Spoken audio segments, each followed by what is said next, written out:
Hello, my friend. Welcome to Dreamy Nights Classics. Tonight, an old story opens its pages once more, not in a bright, hurried world of carriages and crowds, but in a quiet house where lamplight leans over stone and dust, and kindness glows like a hidden ember. This is the tale of Cinderella, told as a gentle dream, a soft unfolding of cinder and starlight of patient hands, and a heart that never forgets how to shine. So let the night settle, let thoughts grow slow and distant, and let this timeless story drift in like the hush of falling ash. When the world feels ready to rest, the story begins. The house at the edge of the village stands in the blue hour between day and night, when colors are fading, but the world has not yet gone dark. Its roof is old, its stones are worn, and the windows hold a faint shimmer of the last light of evening, as if they have learned the habit of remembering the sun. Inside, the rooms are quiet. Wooden beams arch overhead, furred with dust that glows softly in the dimness. A long table stretches along the main room, its surface polished smooth by years of hands and plates and quiet routines. On one side, near the far wall, a single hearth burns low. The fire is not lively, not fierce. It simply breathes an orange-red pulse in the shadows. Before that glow kneels a young woman. Her dress is plain and smoke-scented, the color of old linen and ash. Strands of hair, the shade of ripened wheat, have slipped from their knot and rest along her temples, catching the light as if someone had laid threads of gold across her brow. In her hands, she holds a small brush, worn at the bristles, and she moves it slowly, sweeping gray ash into a neat circle on the hearthstone. There is no hurry in her motion. Each stroke is careful, deliberate, almost tender, as if the ashes themselves were something precious, not merely the end of burned wood. The fire makes a soft, constant sound, the quiet crackle of embers giving up their last warmth. Every so often, a little coal shifts, sending up a brief flurry of glowing dust that rises and then disappears into the air. The scent is gentle and dry like autumn leaves and old paper. Somewhere deeper in the house, a floorboard creaks, then settles. A door closes faintly. Voices murmur and pass like clouds drifting behind a closed curtain. The sounds do not reach the hearth clearly. They are softened by distance and by habit, as if the room has learned to keep its own slow rhythm separate from all else. She gathers the ash into a little pile and scoops it aside with a small dented pan. The metal touches stone with a muted ring. When she lifts her head, her gaze moves over the hearth, checking for stray crumbs of soot. There is a quiet satisfaction in the way she sees order-returning stones, cleared tools, align the border between ash and brick. made straight once more. On the mantel above the fire rests a small cracked saucer with a single candle stump pressed into its center. The wax has dripped and frozen into pale curved rivers down its sides. She reaches up and straightens the saucer so its edge is parallel with the mantel's line. The gesture is tiny, but it makes the room feel more at peace, as if the objects within it have been reminded of their places. Outside the window, the sky deepens. The last ribbons of gold fade into a soft, velvety indigo. The first star appears small and patient above the shadowed outline of distant trees.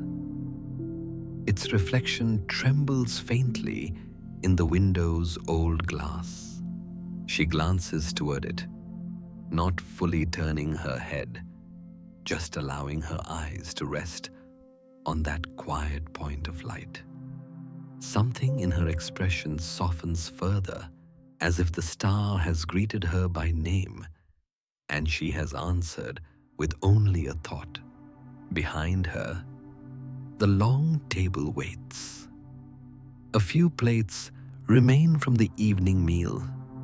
Nothing grand, just traces of bread and broth, and the small crumbs of everyday living. She rises from the hearth, brushing invisible dust from her skirt, and moves toward the table with a slow, easy step. The floorboards accept her weight with familiar creaks like old friends sighing. She gathers the plates one by one, stacking them so that porcelain touches porcelain with a muted, careful clink. Her fingers are deft, but never hurried. A cloth appears in her hand, simple and clean, and she draws it over the table's surface in long, smooth arcs. Each pass gathers crumbs and faint rings of moisture, clearing space, restoring the quiet gleam of the wood beneath. The candlelight from the hearth reaches across the room, catching on the polished table and those stacked plates. It creates small constellations of reflection, a shine along the curve of a cup, a soft glow on the metal rim of a spoon. The room, though modest, seems to wear its shadows like a comfortable cloak. On a nearby shelf, a small clock marks the passing of time. Its face is round and pale, with dark hands that glide in slow circles. The ticking is soft and steady, a heartbeat of brass and air. Each tick is a tiny footstep into the night, gentle and inevitable. The young woman, Cinderella, though no one in this moment speaks her name, takes the plates to the basin. The water there is still cooled from earlier use. She rolls up her sleeves, revealing wrists delicate but strong, and lowers her hands into the water.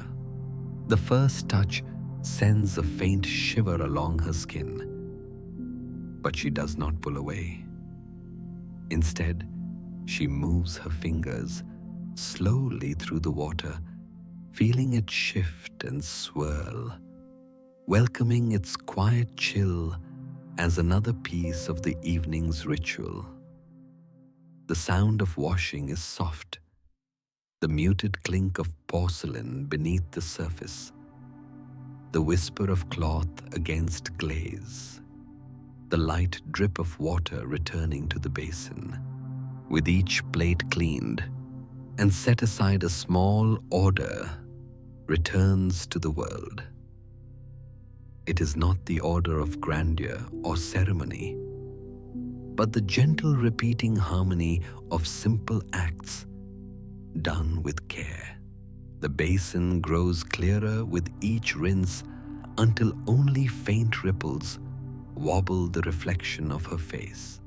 She pauses for a moment, studying that reflection. The water trembles slightly, her image wavering. Eyes knows the curve of a mouth that does not quite smile, but does not frown either. In the reflection, the glow of the hearth colors her features in amber. She looks almost as though a lantern has been lit inside her, steady and low. A log in the fire collapses inward, sending up a brief flare of brighter light. Shadows lean and shift along the walls, stretching briefly before folding back into themselves. The room breathes with the fire brighter, softer, brighter again. She dries her hands on a cloth and returns to the hearth. On a small hook by the chimney hangs an iron kettle, its surface darkened by years of flame. She lifts it carefully, feels its weight, and gives it the slightest shake. Water still sways inside. She sets it back upon the hook, nudges it closer to the reddest part of the embers. Soon, a faint murmur rises from within the kettle, the earliest whisper of warming water. It is a sound that suggests comfort, a cup of something warm to cradle between palms, a quiet moment carved from the long shape of the day. In a corner near the hearth rests a simple stool with a cushion that has lost much of its original color. She draws it nearer, positioning it where the warmth will reach, but not overwhelm, where the shadows will frame the fire rather than hide it. With a small, unconscious sigh, she sits. Her back curves softly. Her hands fold in her lap.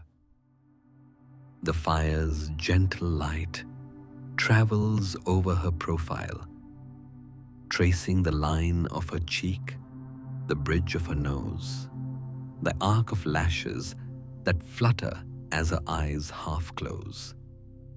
She is not asleep, but the sharp edges of wakefulness have begun to soften. The clock ticks on. Outside, the rain, which had been only a suggestion in the air, begins in earnest. Fine threads of sound against the roof and the window panes. The rhythm is unhurried, and even as if the sky has chosen a lullaby and intends to play it for many hours. Raindrops slide down the glass, dragging narrow paths through the faint dust of the day.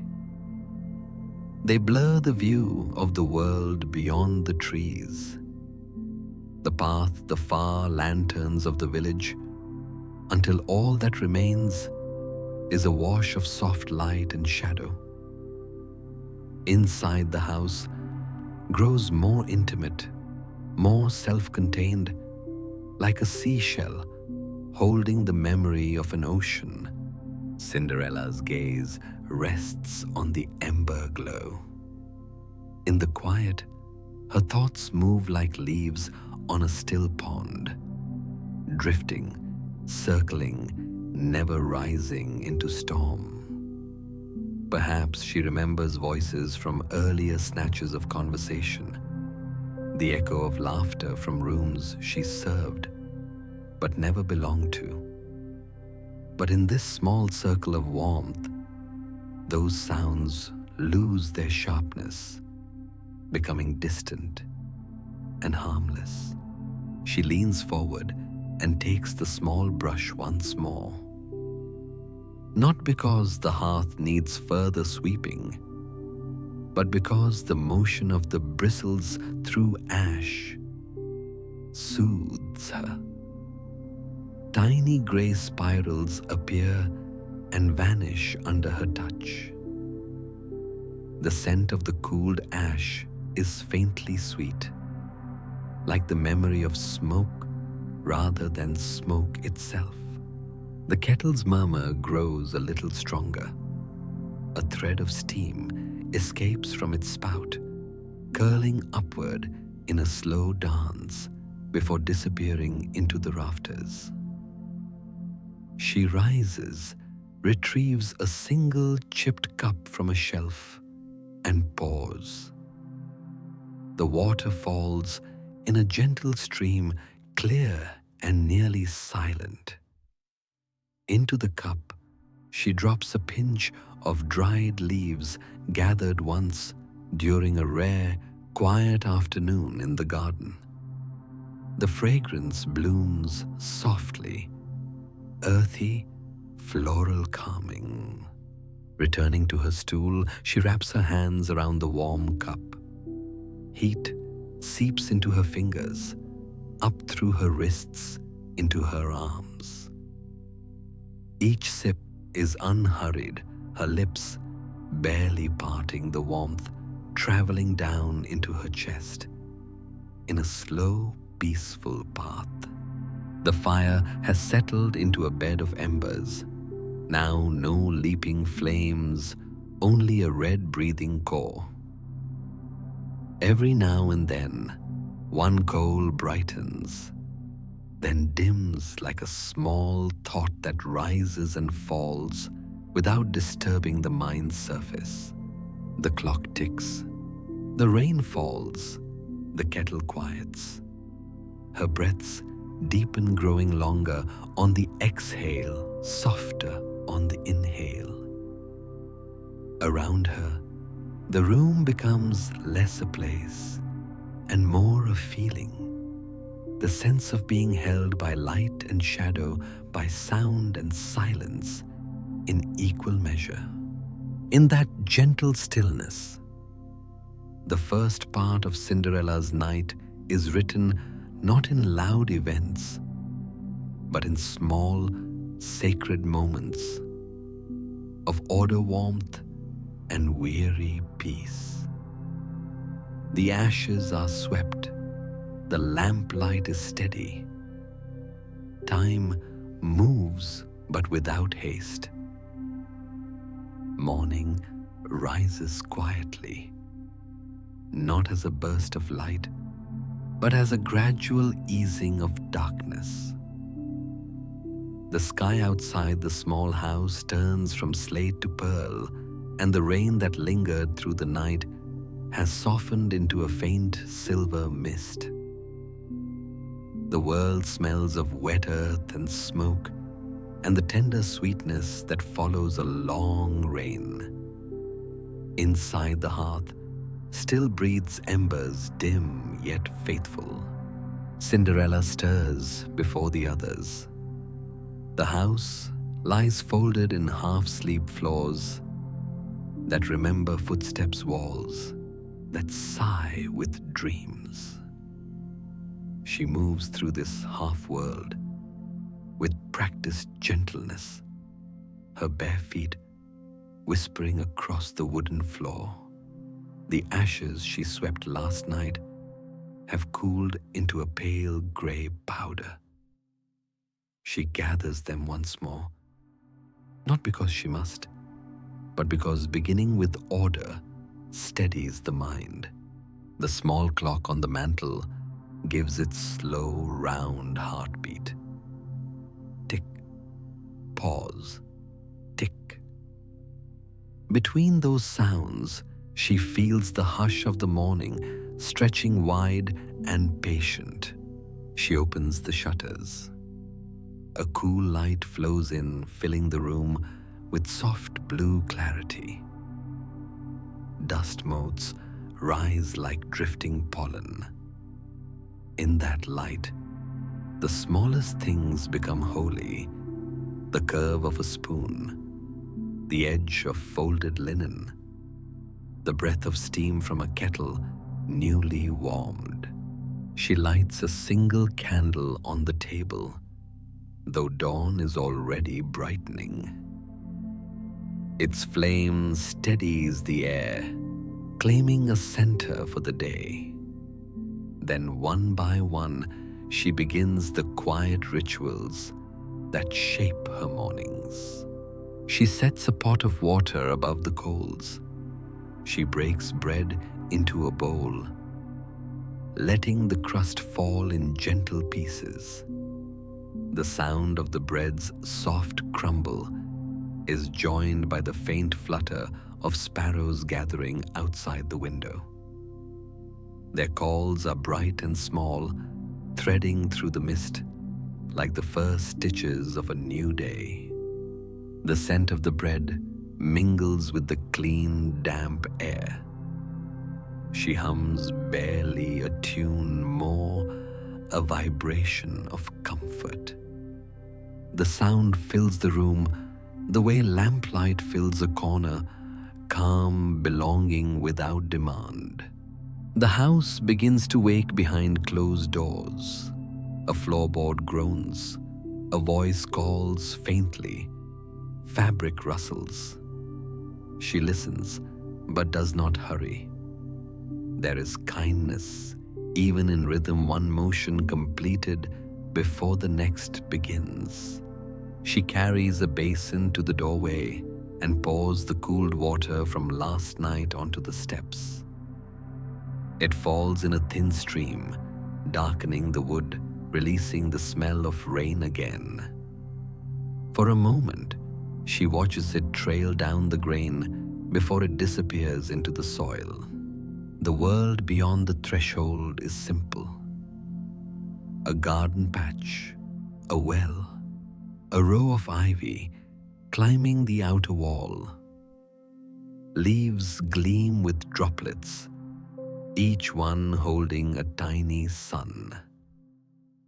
She brushes her fingers along the ivy's cool surface, and the droplets burst like small sighs. Her hand comes away damp, shimmering. She smiles just a little. Back inside, she lays the table. Wooden bowls, cups of different shapes collected through the years. She knows each by touch, where a rim chips, where a handle warms quickly. Setting them down feels like greeting old friends. The clock ticks. Steam rises from the pot. The aroma of herbs fills the air. Time, a trace of salt. Something sweet she can never quite name.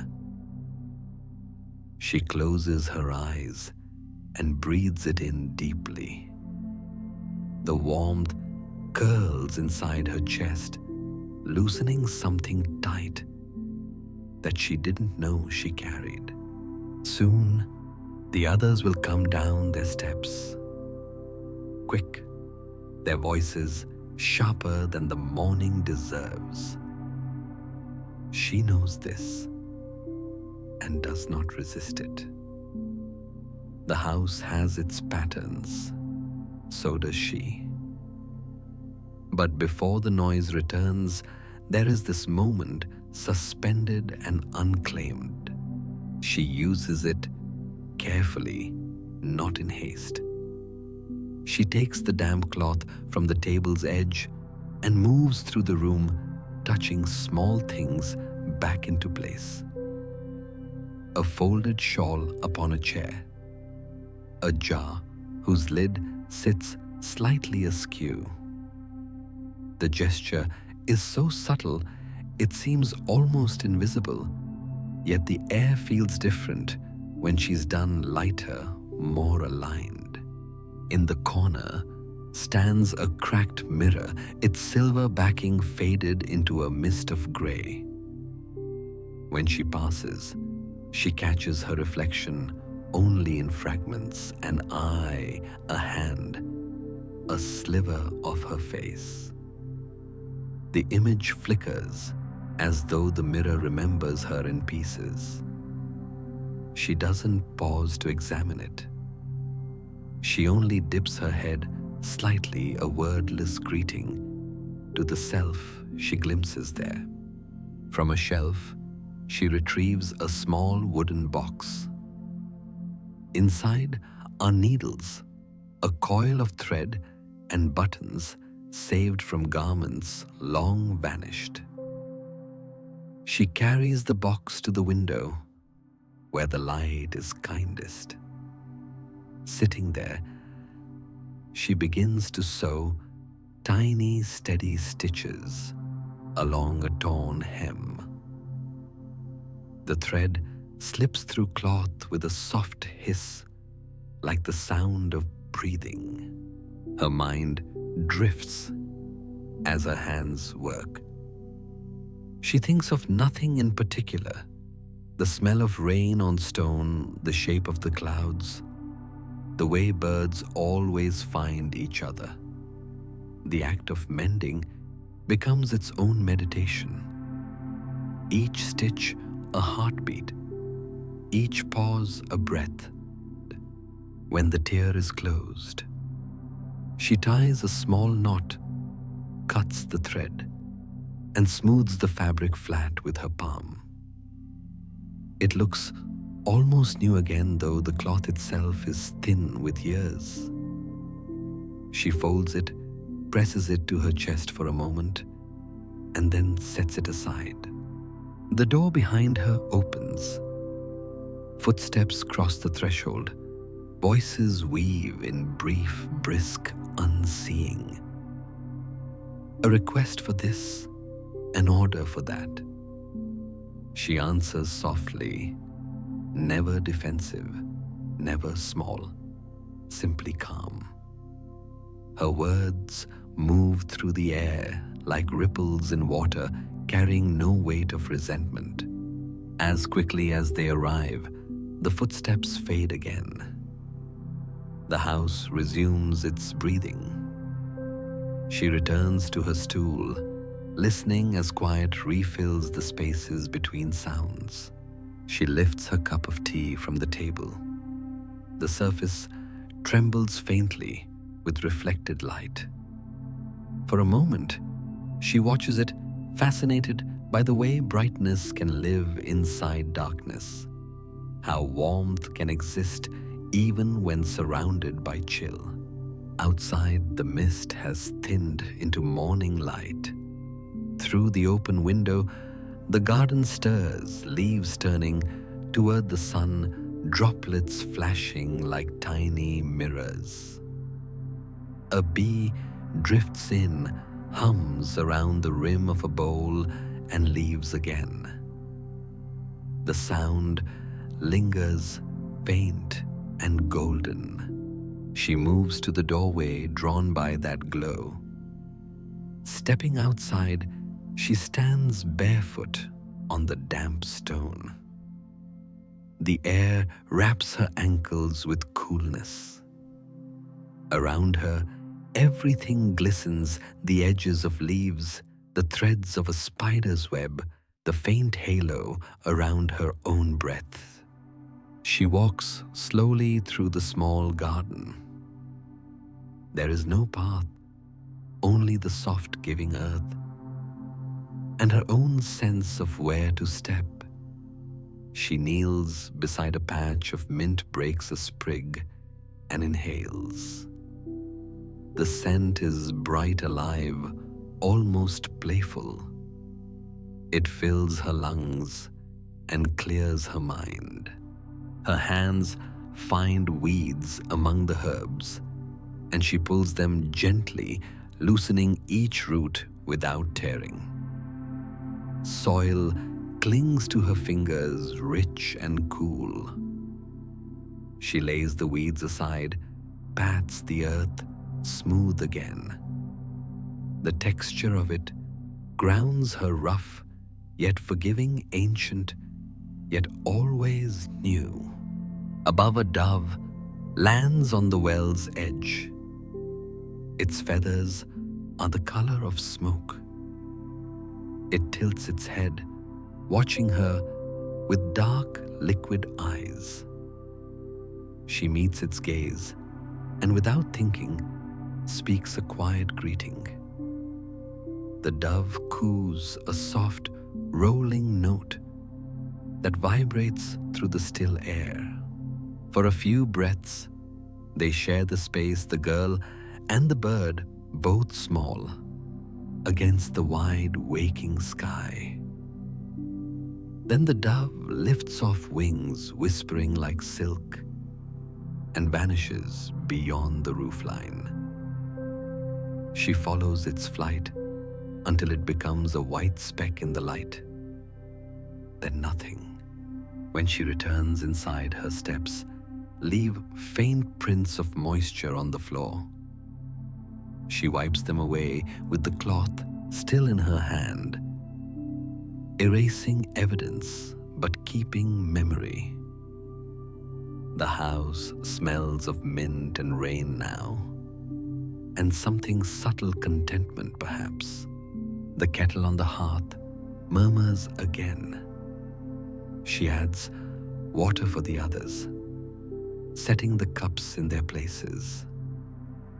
Her movements are precise, yet full of ease. It is clear she has long ago made peace with repetition, finding in it a rhythm that belongs only to her. She glances once more at the old clock. The hands have moved, but not far. Time, it seems, has learned to walk softly here. A faint breeze pushes through the half-open window, carrying the fragrance of damp ivy. It touches her hair, lifts a few strands, then fades. She tucks them back behind her ear and smiles, not from amusement, but from recognition. The world has whispered her name again, and she has heard it. Her heart, though quiet, feels full. Kindness, she knows, is not something she performs.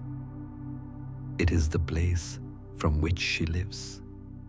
It shapes her gestures, her silence, the way she looks at the smallest details. Even the ashes, even the worn cloth seem to respond to it. She returns to the hearth, sits once more on her stool. The fire has rekindled, slightly small tongues of flame rising from the logs she added earlier. Their light flickers across her face, tracing softness upon softness. She closes her eyes. The warmth rests against her skin like a benediction. Minutes stretch into something timeless. The ticking clock becomes the measure of breathing. The house no longer feels large or small. It simply exists, wrapped in a hush too gentle to name. Outside, a cart rolls down the distant road. A dog barks once. A bell rings in the village square. The sounds arrive muted, softened by distance and the morning's generosity. Cinderella opens her eyes. She reaches for her cup once more, drinks the last swallow of tea, and lets the quiet settle back around her. She knows there will be more work before night, more small tasks to fill the hours. Yet beneath those tasks lies the steady current of peace, a quiet river moving unseen but always present. She listens again to the clock. Tick, pause, tick.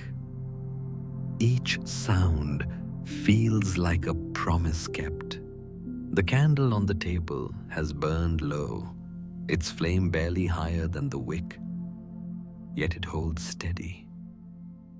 She watches it until her eyes begin to blur, and the flame become a golden sphere floating in a sea of blue. She feels her pulse slow to match its rhythms. The morning has become noon and light fills every corner. Still, she remains by the hearth, hands folded, heart calm.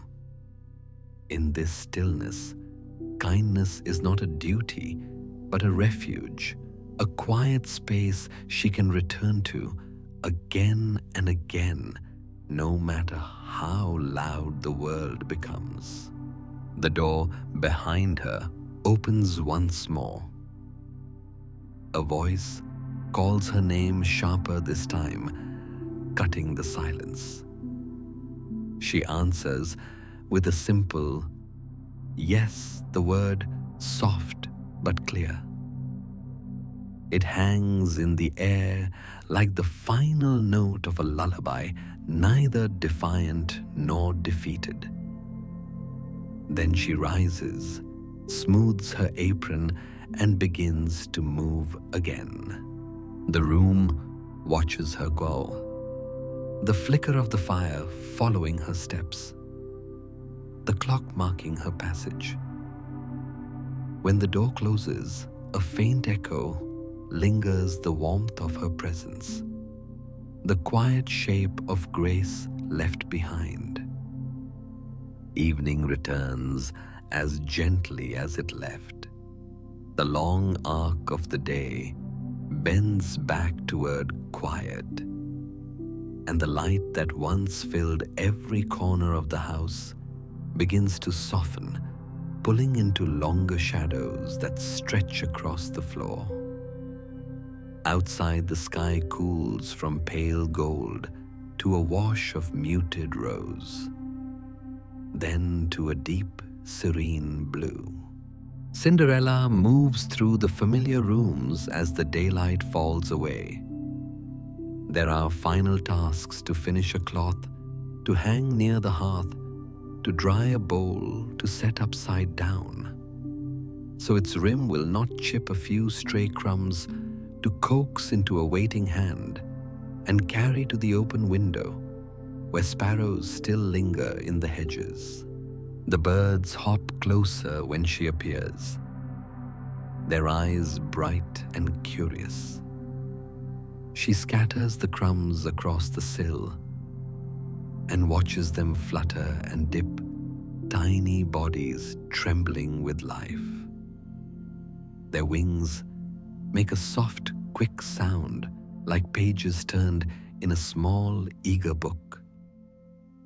The sight soothes her, these creatures who ask for nothing but crumbs and sky and the freedom to return.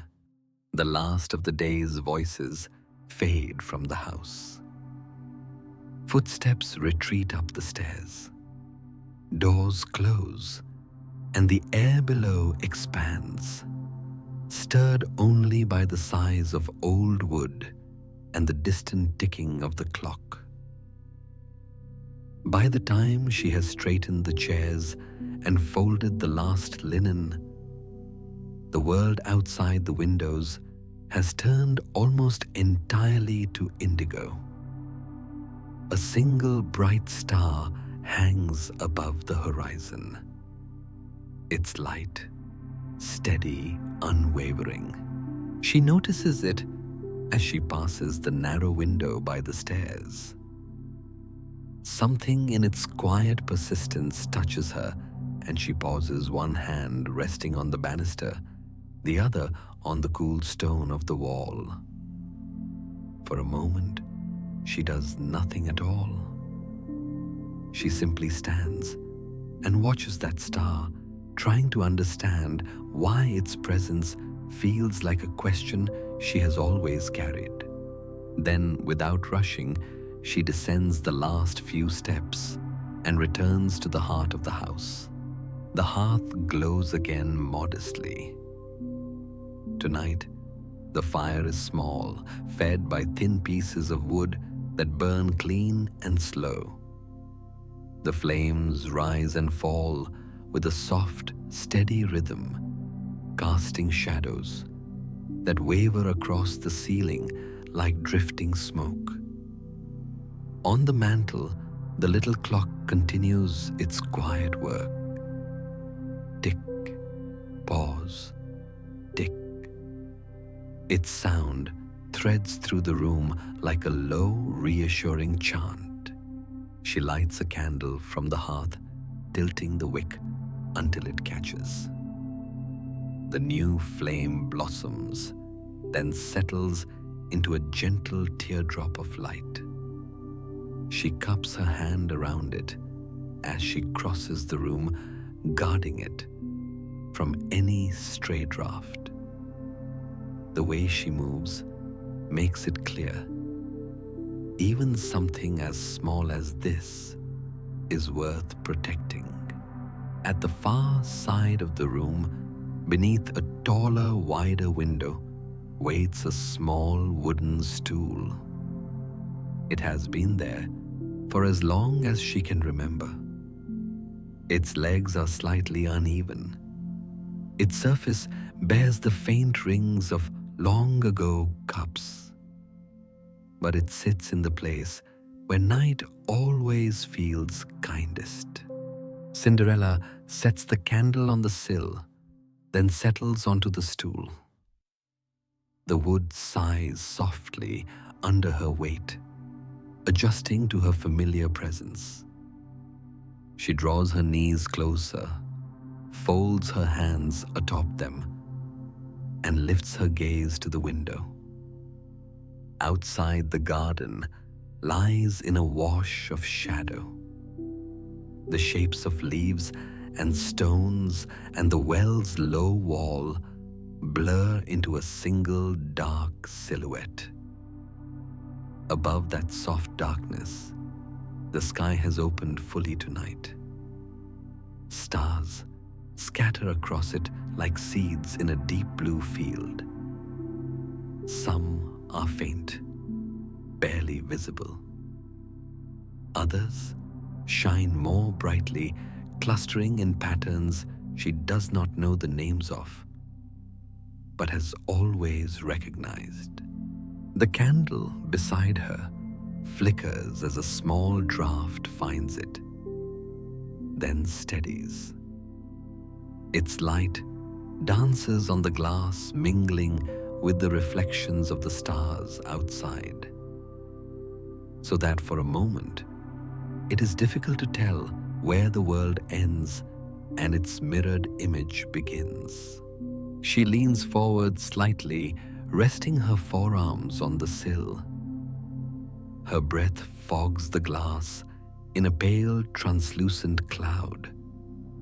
With the edge of one finger, she traces a slow circle in that temporary mist, then a smaller circle within it. The gesture is aimless, more feeling than thought, like the way a river finds its own curve. The house behind her is utterly still. The sounds of distant rooms reach her only as muffled impressions. A creak, a faint shift, a whisper that might have been a dream. Down here in the glow of the candle and the wash of starlight, it feels as though the world has folded inwards until only this small space exists. The girl, the window, the sky. She thinks of nothing at first, or perhaps she thinks of many things at once, too softly to name. The weight of the day releases its grip, each small task dissolving like salt in warm water. Yet beneath that fading busyness, something remains, a quiet ache that has lived in her chest for as long as she can remember. It is not anger, it is not even sadness. If it could be given a shape, it would look like a pair of empty hands, open and waiting, not demanding, not desperate, simply ready for something gentle to arrive. Her eyes move slowly from star to star, as if she is reading an unwritten story across the sky. The first star she noticed earlier is higher now, still burning with the same steady light. Its consistency comforts her. It has risen with every evening she can recall, unchanged by the noise of the days. She lets her gaze rest there and allows herself a rare, quiet indulgence, a wish. No words leave her mouth. Her lips do not move. The wish does not rush forward in sharp lines or frantic prayer. Instead, it rises from somewhere low and deep, the way warmth rises from a hearth. It gathers itself in her chest, forming not as sentences, but as images, a room filled with light and gentle voices. A table where every place is set with care. Hands extended not to command, but to welcome. A sense of belonging, as simple and profound as being recognized when one walks into a room. The wish is not for riches or finery. It is for a life that matches the shape of her heart, steady, kind, luminous in its simplicity. She breathes in slowly, holding that feeling for a moment, then exhales. As her breath leaves her, the wish goes with it, invisible, passing through the thin glass of the window as if it were nothing at all. It rises into the cool night, weightless as a sigh, and disappears among the stars. The candle beside her flutters again, as though something has brushed past it. The flame narrows, then blooms, settling into a new shape. Its light deepens, taking on a faint golden richness that makes the room around her feel softer, more intimate. She notices this, but does not startle.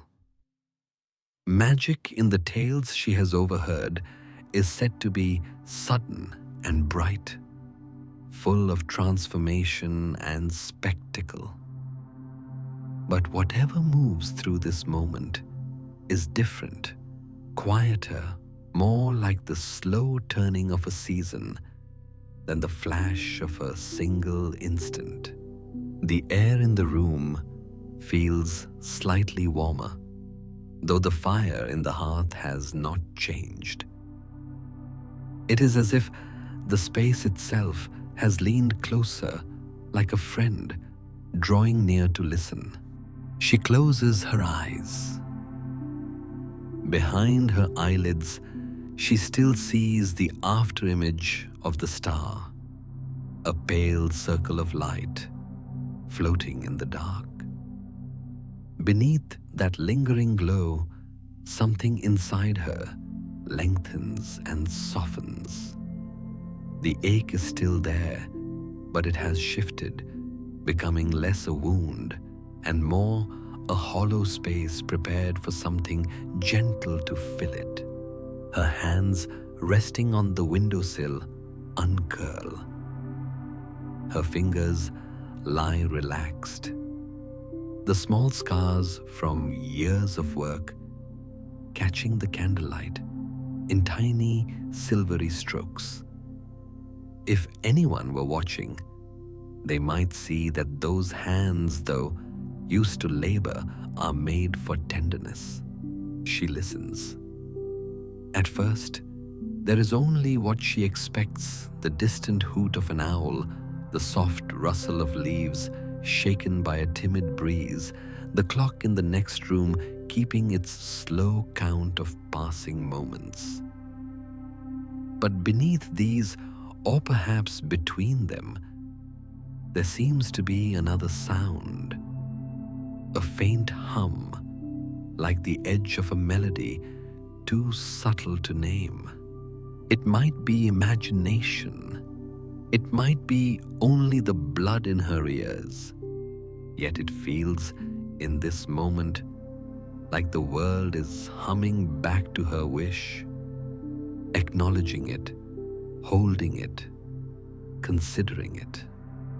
Time passes, though she does not mark how much. The candle grows shorter. Its pool of melted wax deepens, shining like a tiny, contained moon at its base. The sky outside darkens further, and more stars appear until the whole window is freckled with light. Cinderella opens her eyes again. Her gaze returns to the star that caught her attention first, and she smiles just barely, just enough for the corners of her mouth to lift. The wish has left her, but its echo remains. She feels oddly lighter, as if by releasing it, she has made room for something unknown to someday arrive. She reaches out and touches the glass. Her fingers cool against its cooler surface. The contact is brief, but the sensation grounds her inside and outside warmth and chill self and sky. Then, with a small sigh, she straightens. The stool creaks softly as she rises. She lifts the candle and carries it back across the room, its light swaying gently with each step. The shadows move in response, leaning and retreating along the walls, as if bowing to her passage. At the hearth, she sets the candle down. She kneels to the embers and nudges them into a more sheltered pile, ensuring they will last through the night, ready to stir again at dawn. The ashes are warm beneath her fingertips, yielding and familiar. She whispers nothing aloud, but the care in her hands is its own language. It says, stay. It says, rest. It says, there will be another morning. When the fire is arranged to her liking, she stands and looks around the room one last time. The chairs are aligned. The table is cleared. The basin is empty. The cloth hung to dry. Only the clock continues its patient work, its face pale in the candlelight. Tick, pause, tick. She breathes with it for a few moments, letting her inhalations and exhalations fall into step with the measured sound. With each breath, her shoulders lower, the muscles at the back of her neck loosen. Her thoughts grow softer at the edges. Finally, she takes the candle in hand once more and climbs the narrow stairs. Her footsteps are quiet, careful not to wake anyone else. The flame casts a small pool of light on each step, then on the next, as if she is walking up through petals of brightness in an otherwise dark stem. Above, in a modest little room beneath the eaves, the air is cooler. The roof slopes low, drawing the space inward, making it feel like the inside of a comforting shell. A simple bed waits its blanket neatly smoothed its pillow, plumbed by her own hands earlier in the day. She sets the candle on a small crate that serves as a bedside table. Its light climbs the angled beams, revealing a single sprig of dried wildflowers tucked into a crack in the wall. A smooth pebble resting by the windowsill, a folded scrap of blue ribbon cherished for no reason but memory. These are her treasures. They hold no gold, no jewels, but they shine in the candlelight all the same. She sits on the edge of the bed and loosens her hair, letting it fall in soft waves over her shoulders.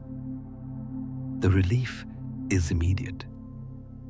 The tension at her scalp unwinds, leaving a sense of ease that travels down her spine. She runs her fingers through the strands, once, twice smoothing them as she might soothe a restless child. Outside, the stars continue their silent watch. Somewhere among them, the wish she breathed out still drifts unseen, unmeasured.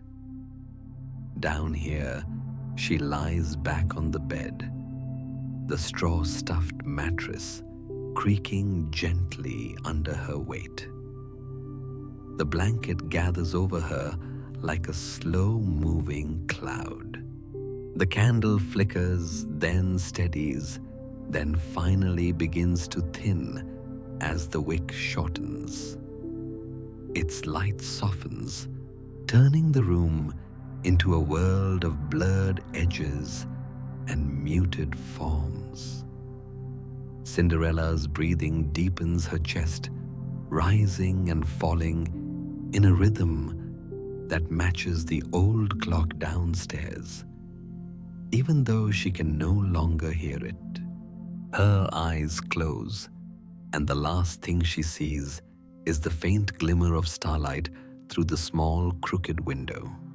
In that merging of candlelight starlight and the darkness between the wish she made is gently folded into the night, like a letter slipped into the pocket of the sky. The house rests, the garden rests, her heart rests, and somewhere in a place beyond sight and sound, the world takes note of a kind heart that dares to wish quietly beneath the stars. Morning does not begin with sound.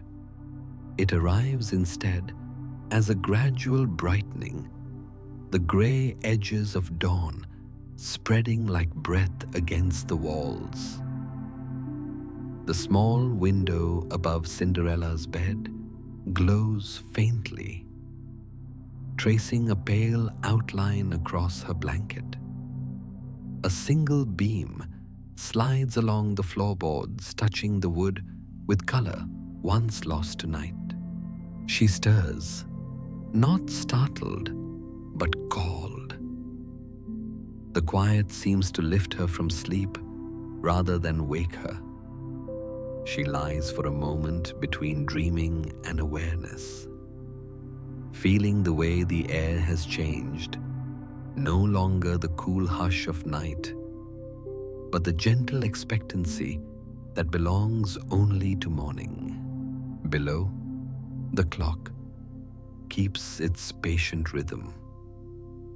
Tick, pause, tick, Each note rises through the house like a pulse, steady and certain. The fire, long since reduced to grey embers, breathes out its final warmth. She swings her legs from the bed and sets her feet on the cool floor. The chill greets her kindly, reminding her of the world waiting beyond rest. Her fingers brush the small crate by her bed, finding the candle that burned itself into a puddle of wax. She pinches the cooled wick and feels the faint grit of ash between her fingertips.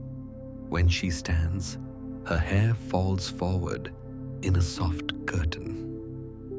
She parts it with both hands, tying it loosely with a bit of ribbon that carries the faint scent of lavender. Then she crosses to the window and draws the shutter open. Outside the horizon is a watercolor of silver and pink. Mist drifts low over the garden, wrapping the well and the ivy wall in gauze. Each leaf holds a droplet. Each droplet holds the new sun. For a moment, the whole world seems to be trembling with light. Cinderella leans on the sill and watches. She thinks of the wish she sent into the same sky only hours ago. It feels near now, not gone like a note, still echoing after the music has ended. The calm that filled her last night has not left. It lingers in her chest, quiet but certain, like an ember waiting for breath. She whispers a simple greeting to the day, no grand words, only a murmur that might be mistaken for wind. Then she dresses linen soft and faded apron, tied at the waist sleeves, rolled to the elbows. She moves through the small space with unhurried purpose, smoothing the blanket, aligning the pillow, touching each object into harmony with the next. When she descends the narrow stairs, the wooden steps sigh beneath her. The house smells faintly of cooled smoke and rain-soaked earth. She opens the shutters of the lower room one by one. Light enters, cautious at first, then brighter. The beams find every surface they remember, the worn handles of the cupboards, the curve of the clock's glass, the faint sheen on the polished table. Dust rises in slow golden spirals. She pauses to watch it dance, those tiny motes suspended between shadow and shine. There is wonder in their aimless grace. She breathes, and they swirl gently away, each a small constellation come briefly to life. She sets about her morning. The kettle, the basin, the bread, the pot. The rhythm is familiar, but today, something within it has shifted. The work feels lighter, as if the air itself lends a hand. When she steps outside to fetch water from the well, the mist folds around her. It beads on her sleeves and glimmers in her hair. The bucket's rope creaks softly as it unspools.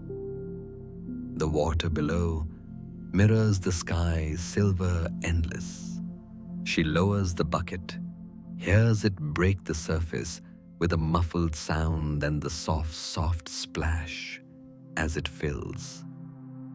Drawing it up, she watches droplets cascade from the rim like tiny threads of light. For a moment, the world smells of stone and freshness and renewal.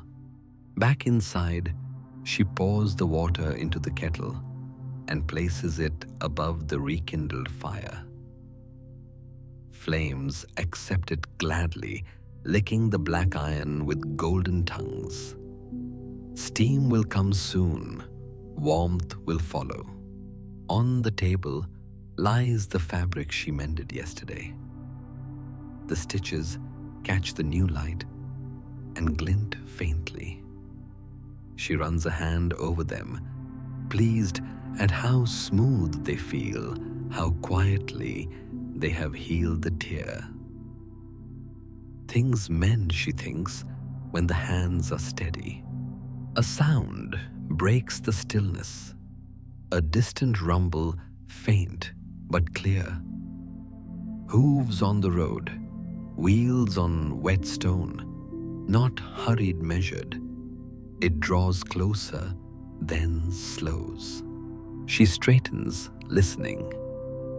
The sound stops somewhere beyond the garden wall. For a few breaths, nothing else moves. Then comes another sound, lighter. A knock deliberate, but not loud on the outer door. Her first thought is of delivery, perhaps something for those upstairs.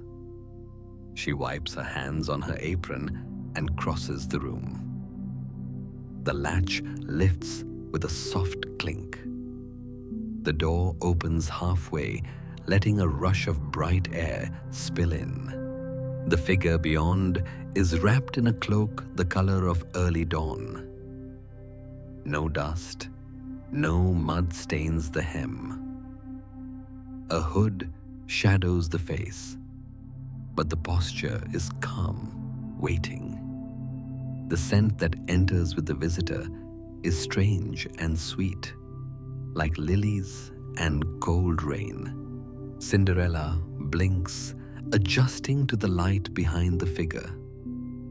"Good morning," she says softly, unsure if anyone else in the house has stirred. The stranger inclines their head. The voice, when it comes, is low and even. "Good morning. I seek the lady of the house." Cinderella gestures upward. "They are not yet risen, sir." A pause, thoughtful, then perhaps it is you I was meant to find first. The words hang between them, not heavy, not urgent, just true in the way morning light is true. The stranger lowers the hood. The face revealed is older than she expected, lined, but kind eyes the color of deep water. The visitor studies her, not with judgment, but with quiet curiosity, as though confirming something half remembered. "You keep this home well," they say. Cinderella bows her head slightly. "It is what I can do." The stranger smiles. "Sometimes that is everything." From beneath the cloak, a hand emerges, holding something small. A branch, bare, except for a single bud, glowing faintly with dew. "Take this," the visitor says. "Plant it where the moonlight falls. Water it with what you have." Cinderella accepts it without question. The wood is cool, almost alive beneath her fingers. "What will it become?" she asks. "Whatever you tend it to be." The visitor replies, eyes reflecting the same soft brightness that floods the room. Before she can speak again, the light shifts. A breeze stirs her hair. The space where the visitor stood fills with the smell of lilies once more, and then with only air. The garden gate clicks gently closed, though no one has passed through it. Cinderella stands motionless, the branch resting in her hands. The bud trembles once, catching a spark of sunlight, then grows still. She looks down at it and feels, without fully understanding, that the world has changed, not in its shape, but in its weight, its meaning. The quiet is no longer emptiness. It hums, faintly filled with possibility. She goes to the door and steps outside. The mist has lifted. The air glows translucent. She crosses to the garden and kneels beside the patch of mint where the soil is softest. Her fingers press into the earth, cool and damp. She plants the branch there, covering its base, gently patting the soil flat. When she stands, her palms are streaked with brown, and the bud looks almost invisible against the ground. She takes a step back. Light from the risen sun spills across it, and for an instant, she thinks she sees it shimmer. But when she blinks, it is only a bud again, quietly alive. She returns to the house to her morning tasks, yet her thoughts stay half in the garden.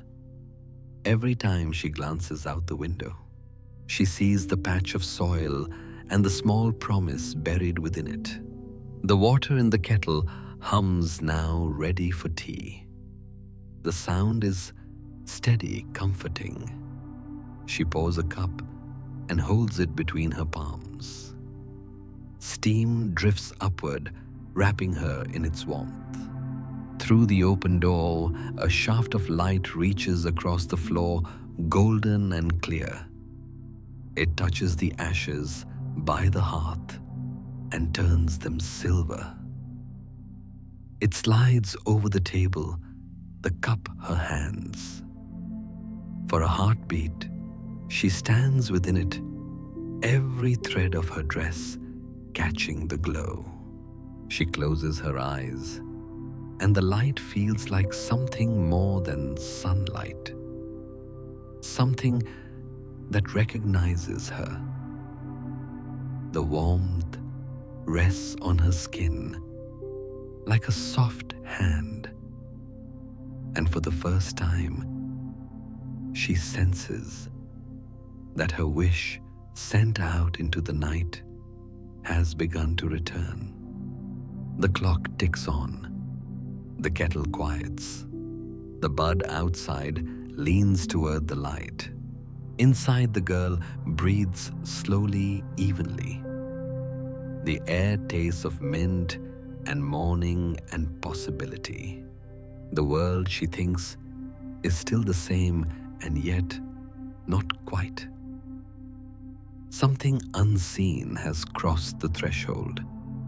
Not noise, not spectacle, only presence. The arrival of light, gentle and sure. Twilight settles like a breath held between worlds. The horizon blushes and fades, trading warmth for the pale gleam of early night. In the distance, the town begins to glow, scattered points of candlelight flickering against the deepening blue. Inside the small house, the air is calm, but charged in a way that feels almost musical, as though something in the silence is waiting to be heard. Cinderella stands by the window once more, her hands resting on the sill. Outside the garden, breathes leaves shifting softly. The small planted branch in its patch of soil swaying with the evening wind. The bud glows faintly now, a pearl of light under the first stars. She watches it for a long time, feeling that same low hum she sensed before, not sound, but something deeper, like the vibration of a string before it's plucked. She does not try to name it. She only feels it and lets it fill her quietly. Behind her, the clock tolls softly. 8 strokes, then 9. Each note rings through the house like the echo of a dream. She turns from the window. On the table, folded neatly, lies a simple dress. She had mended it many times, its color faded by seasons of work and washing. But tonight in the candlelight, it looks different, faintly luminous, as though it remembers something brighter. Her hand brushes the fabric. It is smooth beneath her fingers, cool, but somehow alive. She lifts it slowly, the threads catching light in pale threads of silver. When she holds it up, it seems almost to breathe. The warmth that fills the room deepens golden and steady. From somewhere unseen, a current of air stirs, smelling faintly of the same lilies that came with the morning visitor. The bud in the garden trembles once more, and a thin line of silver light rises from its center, flowing upward like mist. It gathers around her, soft, spiraling, weightless. The dress brightens, shifting hue from gray to the tender blue of dawn's first light. The air moves as if in time with her breath. The transformation is not sudden, not loud. It unfolds as though the room itself exhales light. Cinderella stands still, eyes closed. The warmth on her skin feels like sunlight after rain. When she opens her eyes again, her reflection in the window startles her, not because she looks different, but because she looks entirely herself. The light clings to her, but does not change who she is. It only makes her visible, as if the world has decided to see her clearly for the first time. A whisper of sound begins. It is not from outside, not from the clock or the wind, but from within the air itself. Music faint at first, like the memory of a lullaby. Then it grows clearer, soft strings, gentle rhythm, a waltz moving at the pace of breath. The walls seem to fade. The light shifts. The room becomes wider, fuller, touched by gold. The table recedes. The shadows unfold into a vast hall that glitters with candlelight and mirrors. Each flame reflects into 1,000 others until the air itself glows. Cinderella blinks, not frightened, only awed. The floor beneath her feet is marble, now cool and smooth. Her steps make no sound. The ceiling above arches high, lost in luminous haze. Around her, silhouettes move, elegant figures dressed in moonlight and silk.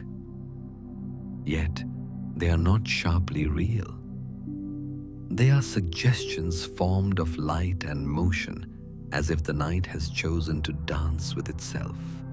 She takes a breath. The waltz calls her forward. She steps once, twice, and the air accepts her. Her skirt brushes against the floor with a sound like the turning of a page. She lifts her head and finds herself moving with the rhythm. One slow turn, one gentle glide, her hands moving as though guided by invisible kindness. There is no partner, not in the usual sense. The music itself is her partner, leading, following, surrounding. She feels it in her chest, her fingertips, her breath. It carries her through the light across reflections that shimmer and bend beneath her steps. Every motion feels eternal and fleeting at once. Every spin a circle of time closing softly upon itself. Candles burn without melting. The hall seems to stretch endlessly, its walls becoming distant horizons, its chandeliers like constellations hung low. When she lifts her gaze, she sees the mirrored ceiling reflecting the dance, an infinite repetition of grace. The waltz slows, then swells again, its melody deepening. In that expansion, something shifts. The light gathers, condenses, and out of it steps another presence, not shadow, not stranger, but something human-shaped, wrapped in warmth and clarity. The figure moves toward her with the same still grace she carries. Their face is gentle, the eyes calm, the smile soft as candle flame. There is no question of who they are. They are recognition itself, the reflection of her wish made visible.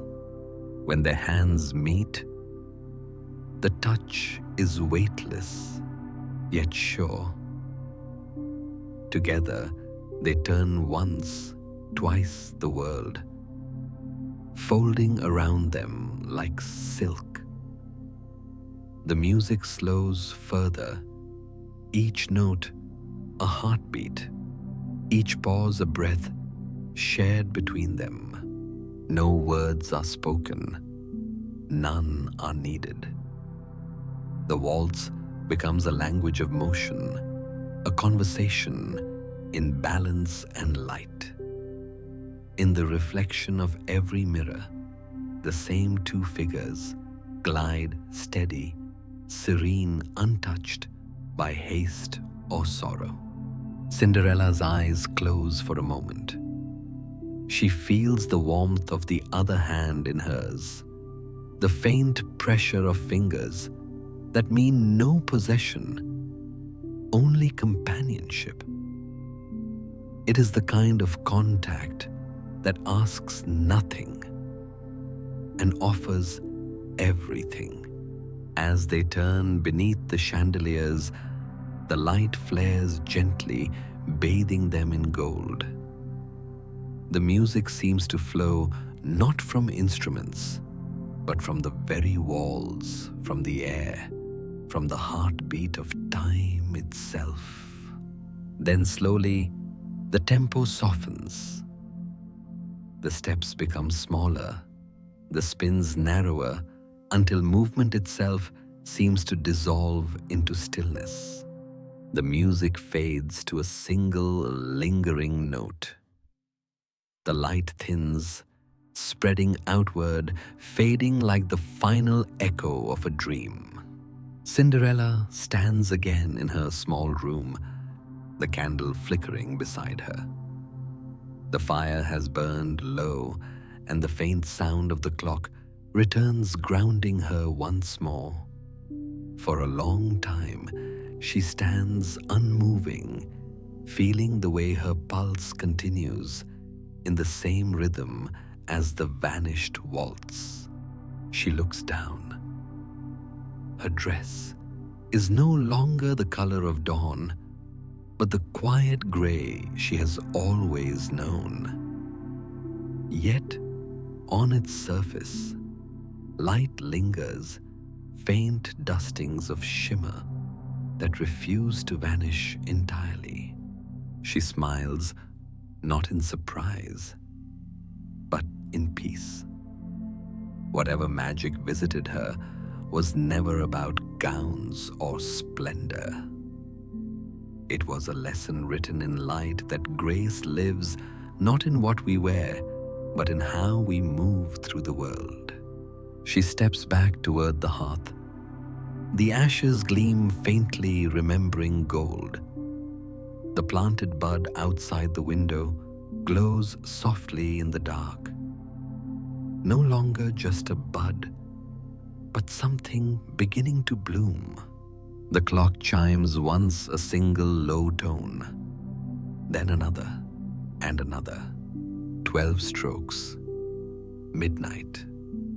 The sound fills the room, deep and clear, but it does not frighten her. Each chime feels like a breath, a reminder that even perfect moments must pass to make space for rest. She closes her eyes as the final note fades. Silence returns wide and forgiving. The air still smells faintly of lilies. Cinderella kneels beside the fire. She stirs the embers, gently coaxing one last glow from them before they surrender to ash. Her reflection moves in the small mirror above the mantel, a shadow of light and dusk. For a moment, she watches it and thinks of how every reflection, no matter how dim, holds a spark of truth. She whispers, "Thank you," though she isn't sure to whom: the visitor, the bud, the music, the night. The word itself seems enough. Outside, the moon rests high, bright and patient. The bud in the garden opens slightly wider, releasing a single drop of dew that catches the moonlight and falls. Inside, she sits again on her stool, hands folded, heart steady. The world feels both vast and close, like a song still humming after the last note has faded. Midnight is not an ending. It is a breath held between what was and what will be. Cinderella lets that thought settle deep within her as her eyelids grow heavy. The house breathes with her. The clock resumes its gentle ticking. The garden holds its still light. Somewhere unseen, the melody of the waltz continues slower, now quieter, weaving itself into the rhythm of her heart as she drifts towards sleep. The midnight hour passes not in loss, but in grace. The world breathes again after the music fades. What remains is not silence, but the soft hum that follows beauty. The quiet settling of the air after a bell has stopped ringing. The house, the garden, the sleeping village beyond all seem to pause in that moment, as though remembering the rhythm that had just filled the night. Cinderella stands by the window. The moon hangs above the rooftops, perfect and still. Its light pours through the glass, silvering her hands, painting her reflection across the dark pane. For a long while, she does not move. The glow upon her face is calm, thoughtful, as if she is listening to something no longer heard, but still felt. Then from below, the clock begins to sound. One slow chime, low and round. Then another and another. Midnight. Yet these notes carry no warning, no fear. They are not an end. They are a lullaby written in sound. Each chime drifts upward through the rooms, echoing gently against the beams. Between them lies the heartbeat of the world, patient and eternal. She closes her eyes and counts them not with numbers, but with breath. 1, inhale. 2, exhale. The rhythm steadies her. It folds the night into order. When the final note fades, the house sighs. The wind slips through the cracks of the shutters.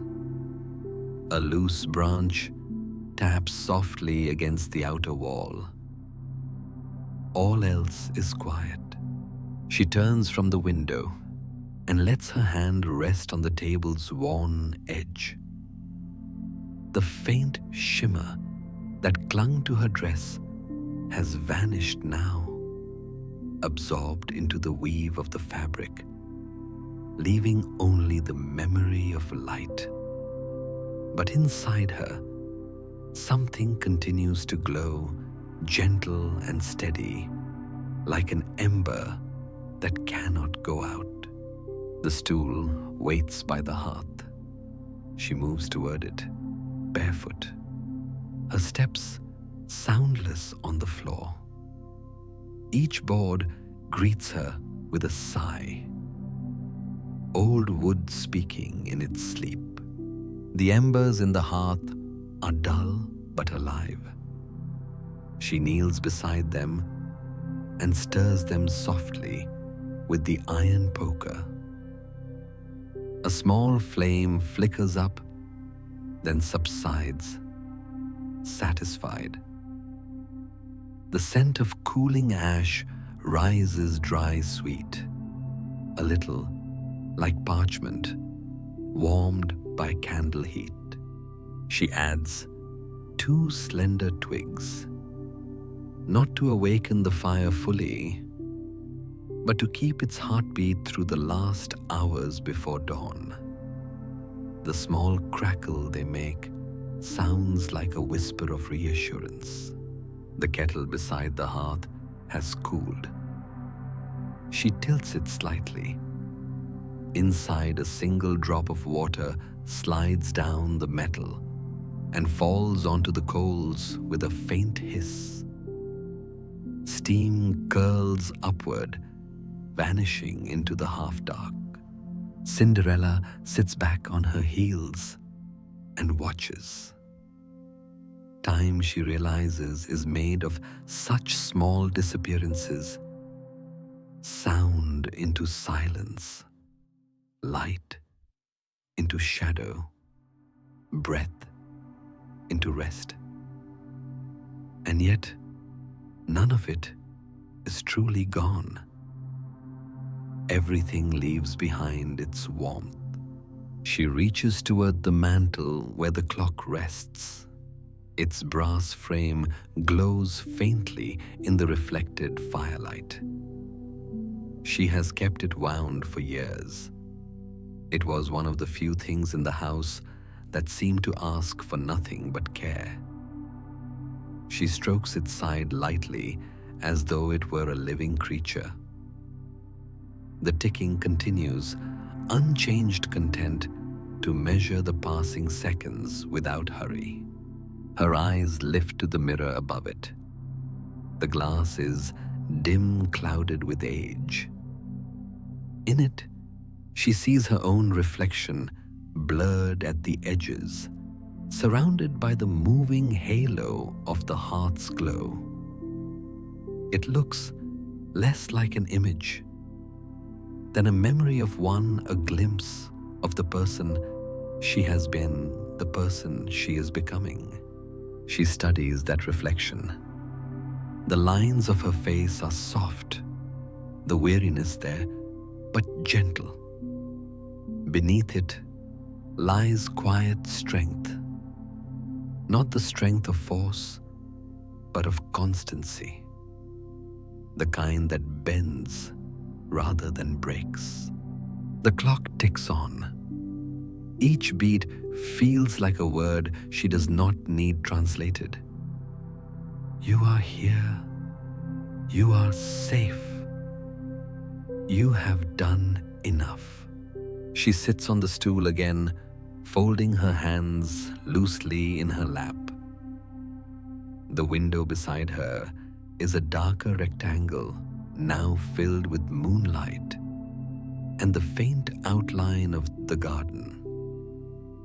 The planted branch stands visible even in the dimness, its bud half open, silvered by the night.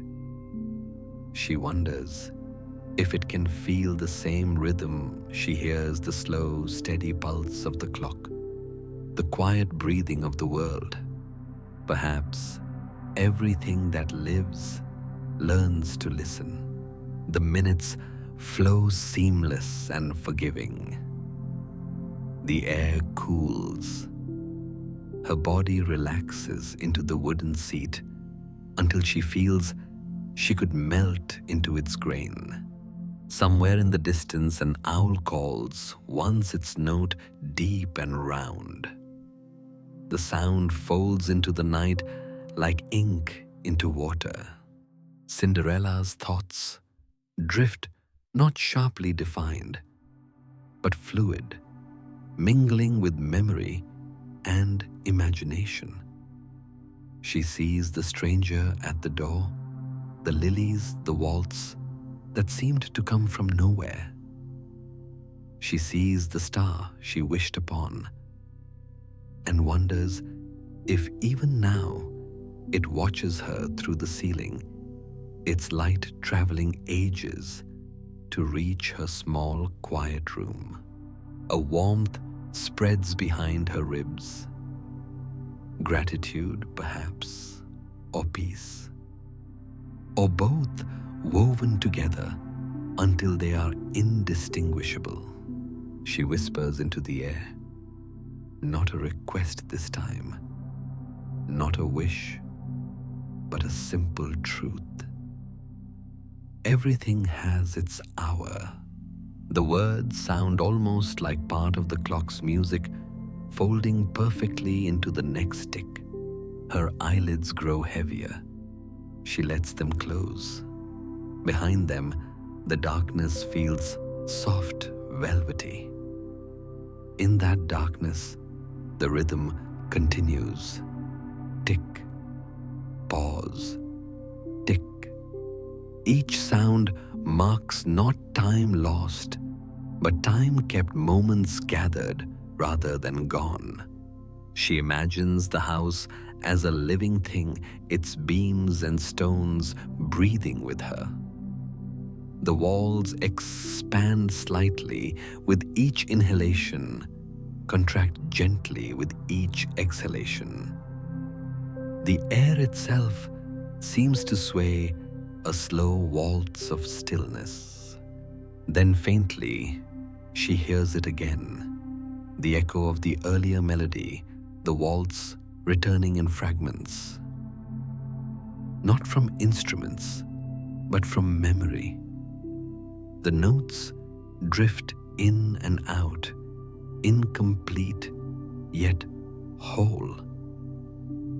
It's as if the music has learned the language of quiet. She does not open her eyes. She only listens. The sound feels close to touch, like the brush of silk, the pulse of warmth through skin.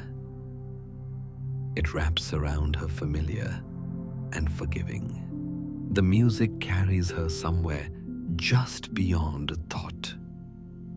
a place where time dissolves and only rhythm remains. The clock's ticking merges with the tune until both are the same thing, a gentle chime that neither commands nor ends.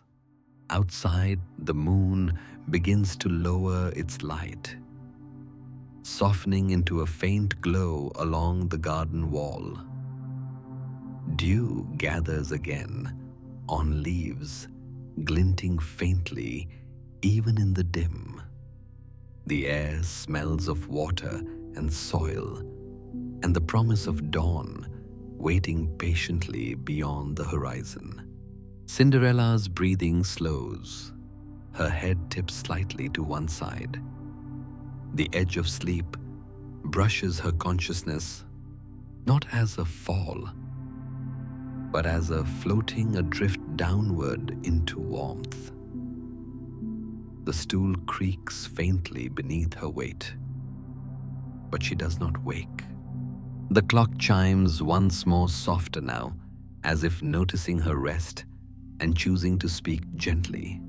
1, pause. 2, pause. 3. The notes spread through the air like ripples through calm water. Each carries a fragment of the night story, the dance, the bud, the wish. They linger above her silver and slow until they fade into nothing. In that quiet, she dreams. She dreams of walking through a field of glass petals that do not cut her feet. She dreams of the clock itself opening like a flower, its hands turning into rays of light. In the center of that light stands the stranger, smiling, holding out both palms. Upon them rests the tiny bud now in full bloom, its petals pure white, its scent gentle and sweet. She reaches toward it.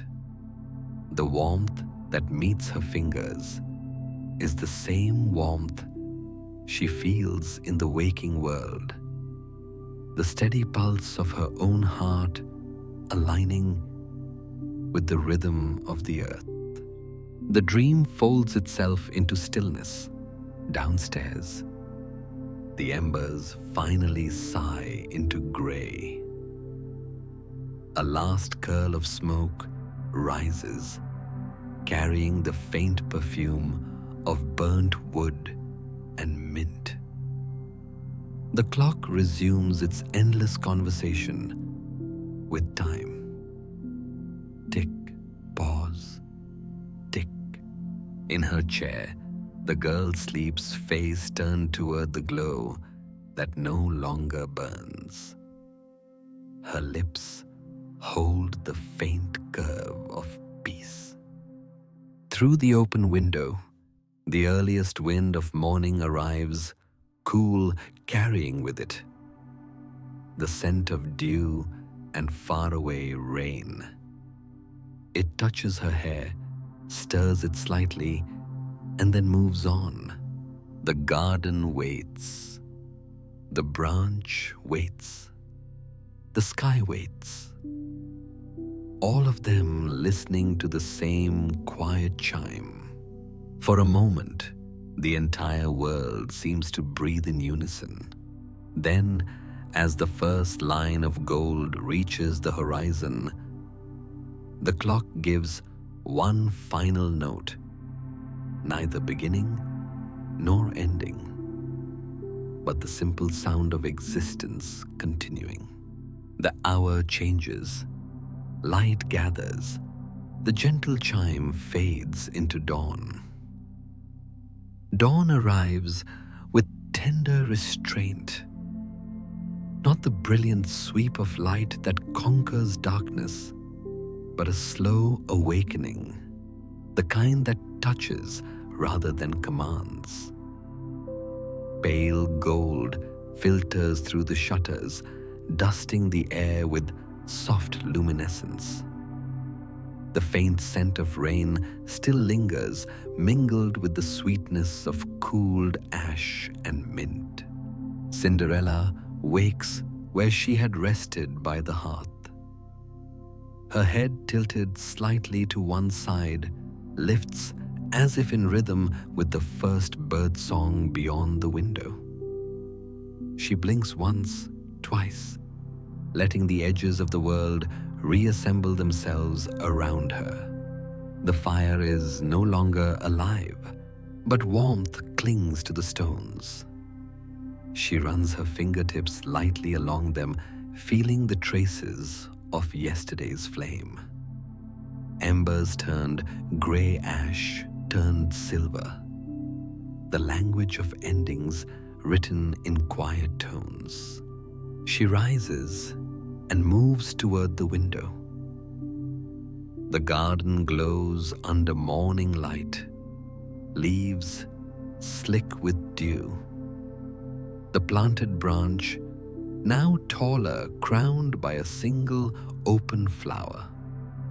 Its petals are white with a faint shimmer, each edge catching the light like a thread of glass. She smiles, not widely, just enough to soften the corners of her mouth. The wish she made beneath the stars has begun to answer itself. Not through grandeur or thunder, but through patience. Through the small miracle of growth. She opens the window. The air enters cool and clear, washing over her face. The scent of soil, fresh and new, fills her lungs. She breathes it deeply, feeling something shift quietly within her. From beyond the garden, a new sound reaches her ears. Distant voices echoing faintly through the morning haze. Hooves against stone. The creak of wooden wheels. Then closer, the murmur of steps upon gravel. She turns her head, listening. The voices draw nearer, warm but purposeful. Then comes a knock, polite, deliberate, upon the front door. She descends the steps, the floorboards whispering underfoot. Her hand meets the latch, cool and smooth. When she opens the door, light pours in, and with it, the faint gleam of polished metal and fabric in colors she has only ever seen in passing dreams.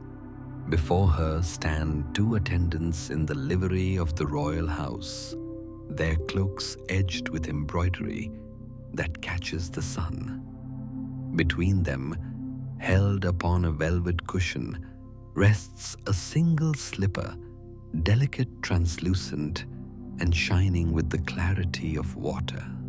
By order of the prince, one says gently, "We seek the one whom this belongs to." The words drift into the quiet house like music.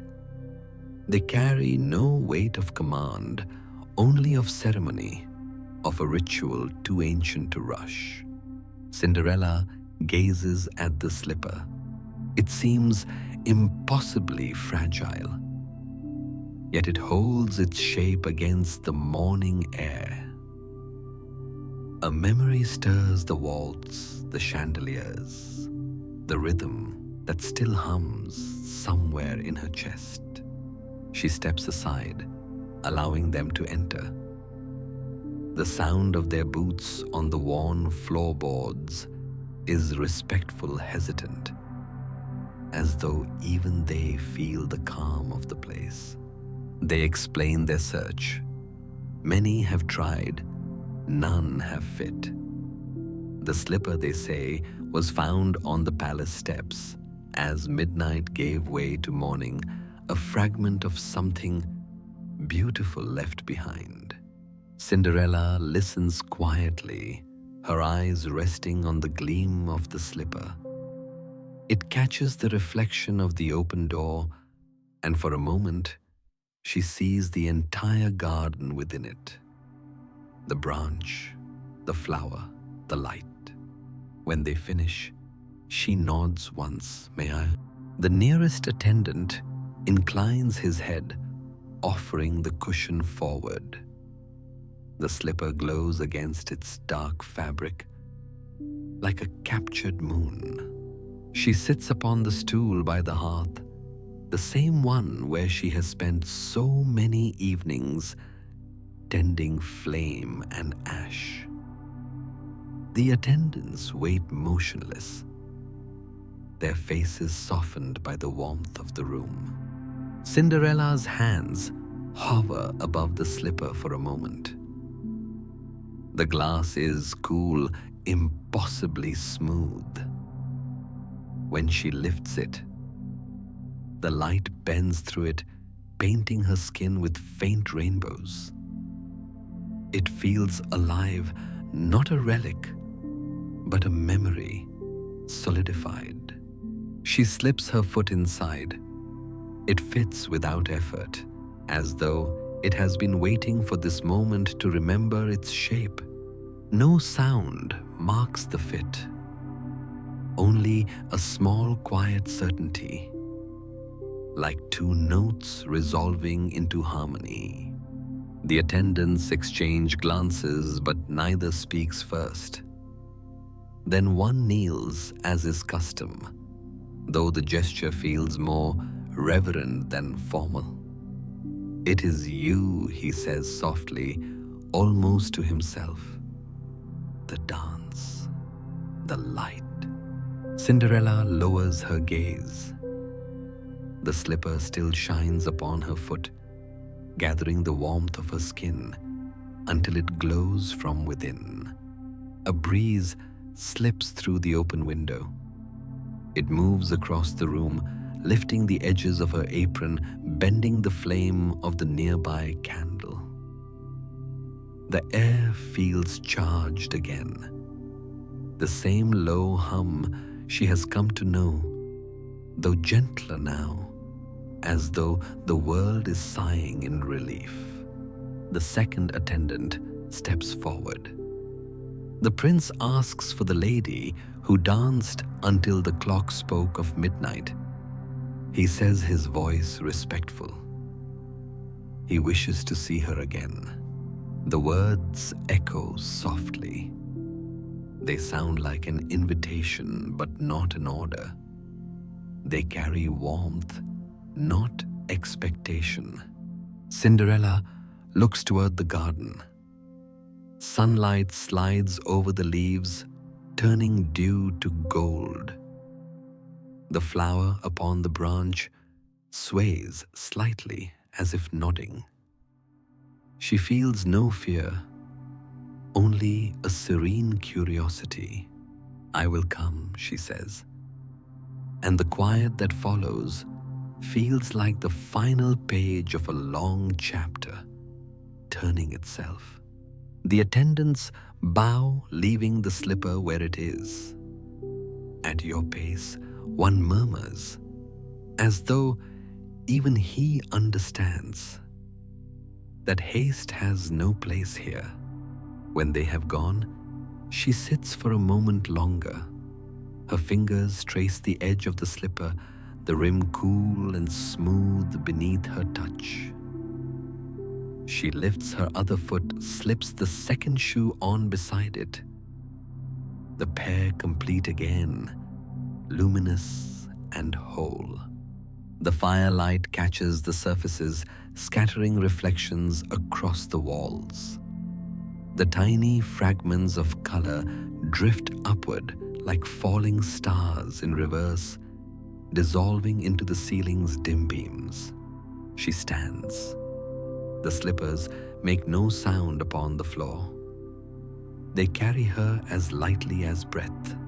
She walks to the doorway and pauses. Outside, the carriage waits at the gate, its lanterns gleaming in the sun. But her eyes are on the garden, on the flower that blooms the branch.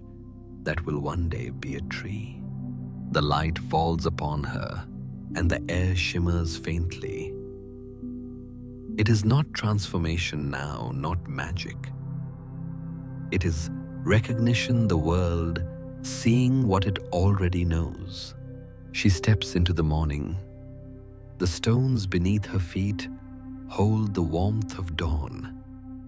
Each movement feels deliberate, weightless. The wind plays at the edge of her hair. The sunlight threads through the fabric of her dress.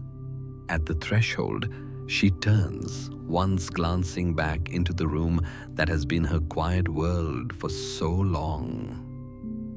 The hearth, the stool, the clock, all still there, unchanged. Yet they seem to watch her go with affection, not sadness. They have held her. Now they let her step beyond. She whispers to the space, "Thank you for keeping me."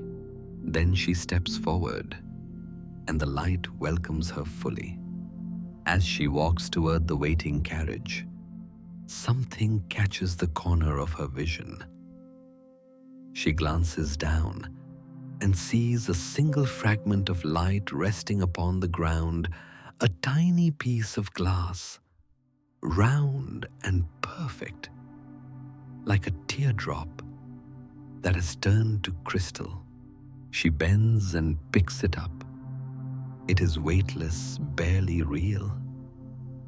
When she lifts it to her face, she sees her reflection within, calm, smiling, surrounded by morning. She holds it for a moment, then lets it fall back into the grass. It catches one last ray of sunlight, then disappears among the dew.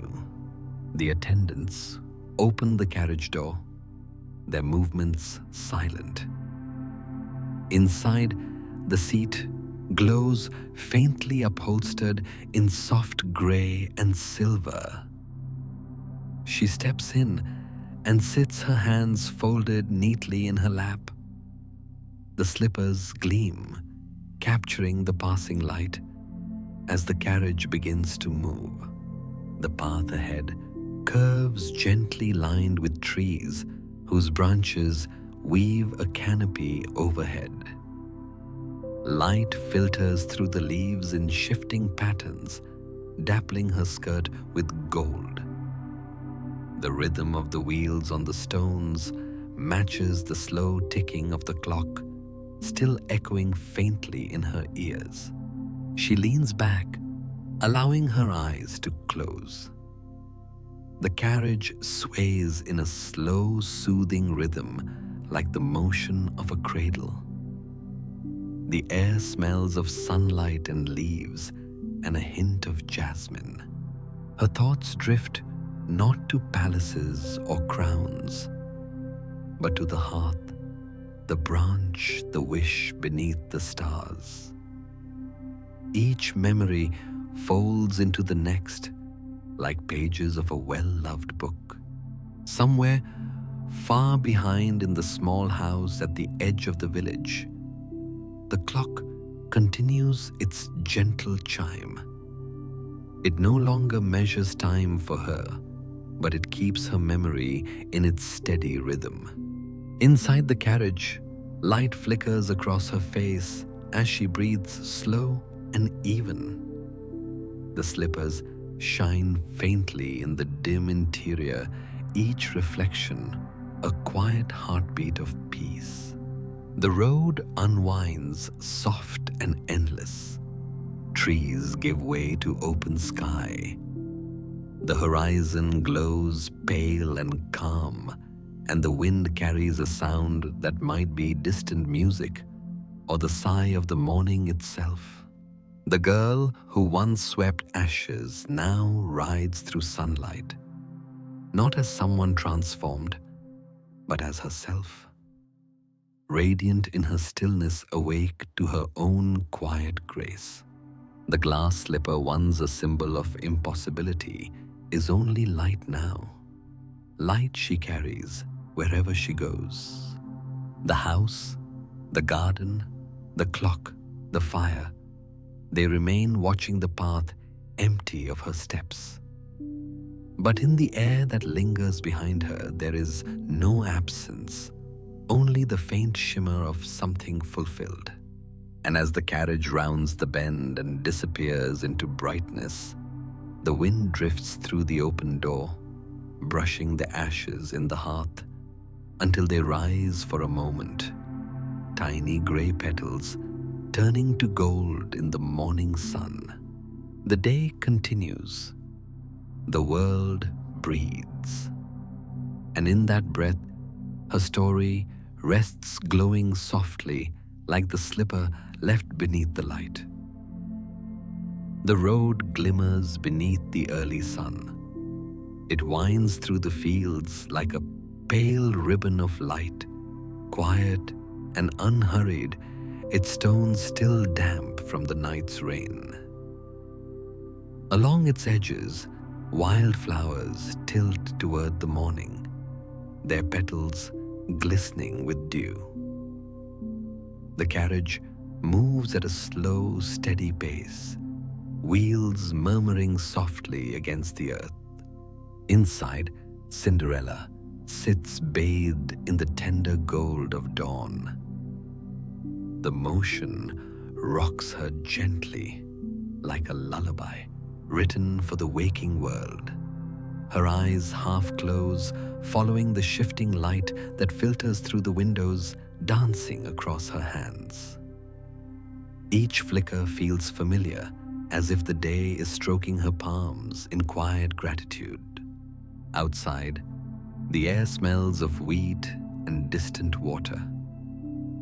The hum of insects rises thin and bright, harmonizing with the slow rhythm of the wheels. In the distance, the outline of the palace glows faintly through the mist, a shape woven from morning rather than stone. She does not hurry to look. She lets the vision come slowly, letting her heart meet it with the same calm that has guided every step of her life. The attendants ride ahead, their figures blurred by sunlight.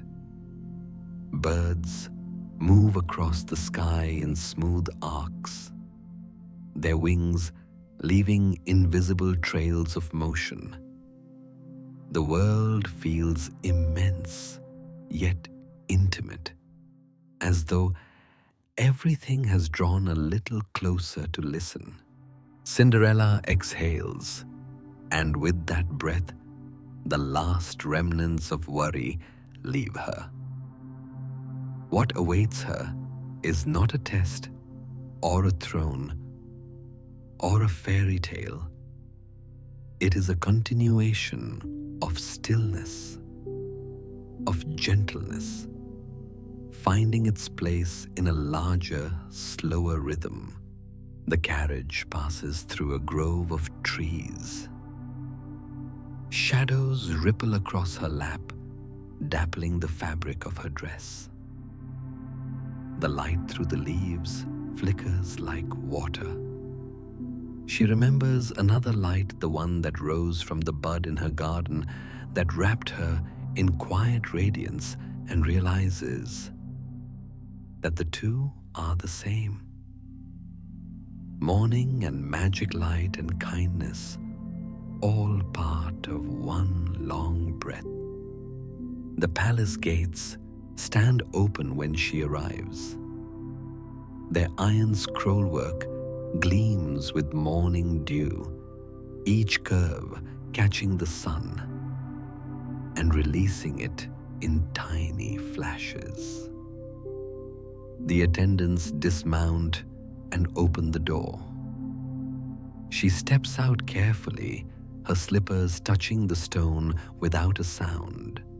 The courtyard is hushed, as though every leaf, every brick, every blade of grass has paused in its own motion to watch her. Beyond the fountain's arc of water, the doors of the great hall are open. Inside, the light spills across marble floors like the reflection of the sky itself. Cinderella crosses the courtyard slowly. Each step feels lighter than the last. The air holds the faint fragrance of roses, not from any bloom she can see, but from the memory of all the gardens that ever existed. As she reaches the threshold, a voice speaks.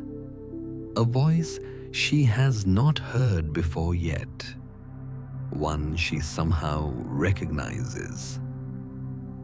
"Welcome," it says simply.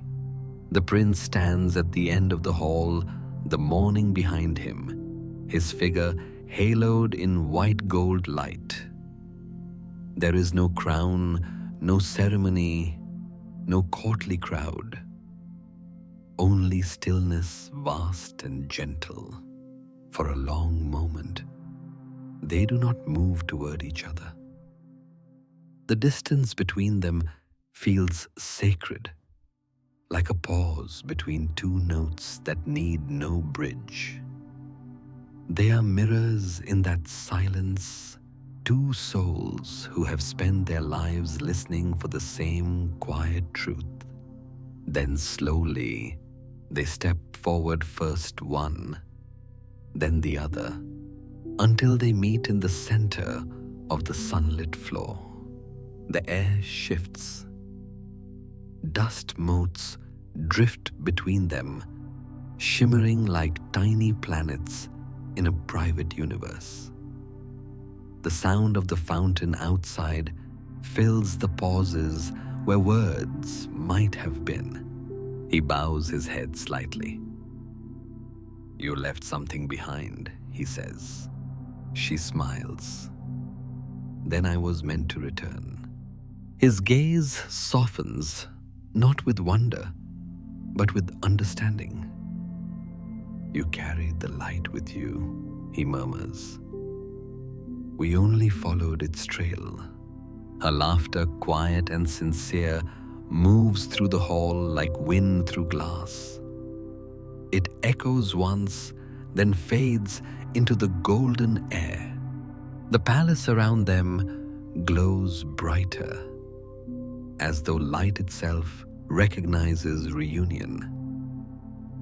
But this meeting, this moment, is not the crescendo of some grand story.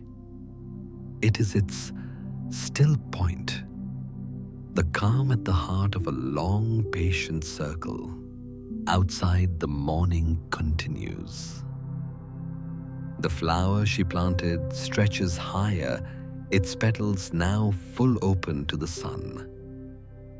The branch that once looked so fragile begins to grow its first tender leaves. The wind moves through its stem, and a faint chime of sound rings through the garden like glass touched by a fingertip. In the great hall, time seems to slow, then dissolve entirely. The walls soften into brightness. The shadows vanish. Cinderella's thoughts drift like clouds of the hearth of ashes, turn to light of the wish she once sent into the sky. She realizes that everything she has ever known, every chore, every breath, every moment of solitude has been leading her here to this stillness. Not to grandeur, but to peace. She looks down at her slippers.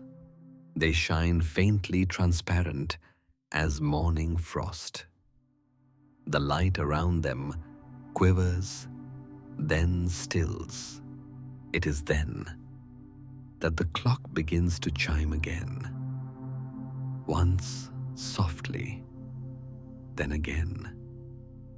Each tone is slower, deeper than before, like the heart of the world, beating in time with the dawn. The sound fills the hall, wraps around them both. It is not a warning, not an ending. It is an arrival. The prince listens, then turns his gaze toward the clock high above the archway. "Even time sounds gentle today," he whispers. Cinderella nods. It knows the night is over. The final note fades. The silence that follows is not empty. It hums alive with promise. A warm breeze drifts through the open doors, carrying the scent of rain-washed stone and blooming earth. The sunlight deepens to amber. She closes her eyes. Her body feels lighter, her breath longer. The quiet presses gently around her, soft and absolute. In this moment, she knows that every wish ever spoken to the stars finds its way home. Not always as one expects, but always as one needs. Somewhere outside, the bud trembles again, scattering a few silver petals into the air. They drift upward, slow and luminous, dissolving as they rise. Inside the hall, the air holds its breath. The world has reached the edge of day, the cusp of dreaming. Cinderella stands in that light, motionless, timeless. The glass slippers at her feet catch the last gleam of morning and release it into the air, filling the space around her with countless small reflections, tiny stars returning to their sky. The prince steps closer, offering his hand, not as a claim, but as a quiet invitation to share the same stillness. She takes it, and for a heartbeat, the two of them stand together, joined not by destiny, but by the shared rhythm of calm. The light brightens once more, softens, and then begins to fade into warmth. Outside, the clock strikes once, then stops.